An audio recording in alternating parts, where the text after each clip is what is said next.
Sindaco, lei può già fare un bilancio definitivo delle vittime? Purtroppo no, abbiamo recuperato adesso proprio pochi minuti fa un bambino. Un bambino? Siamo a 9 vittime.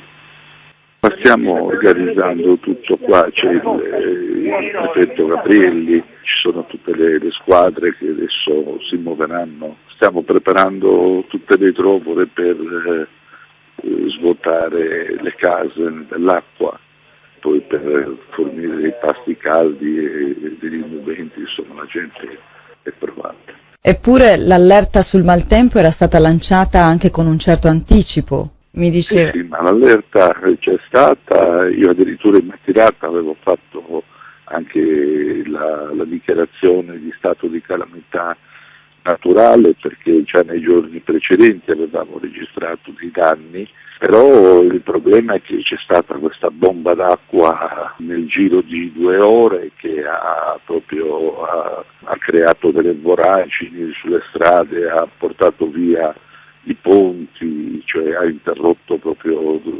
c'erano in un attimo 50 cabine elettriche hanno smesso di funzionare perché allagate, cioè una concentrazione di acqua e una violenza senza precedenti, per cui nonostante noi fossimo già con tutte le squadre allertate, cioè addirittura anche un tratto di ferrovia è stata divelta, cioè un treno bloccato, cioè non stiamo parlando di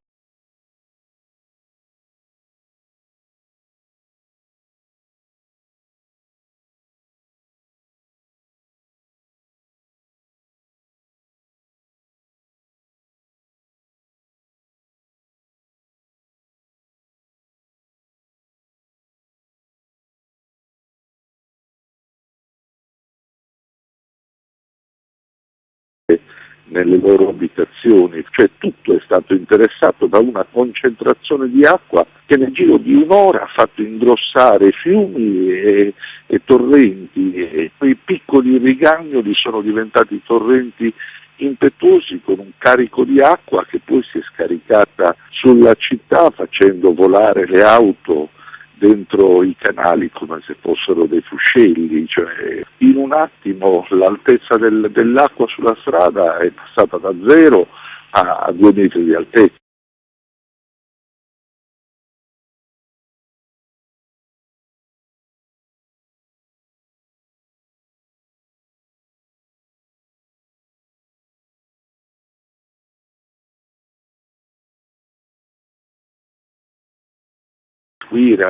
Qui vicino a me fino a poco fa, e dice è caduta in un'ora, in 2 ore una quantità di acqua che in Italia mediamente cade in 6 mesi.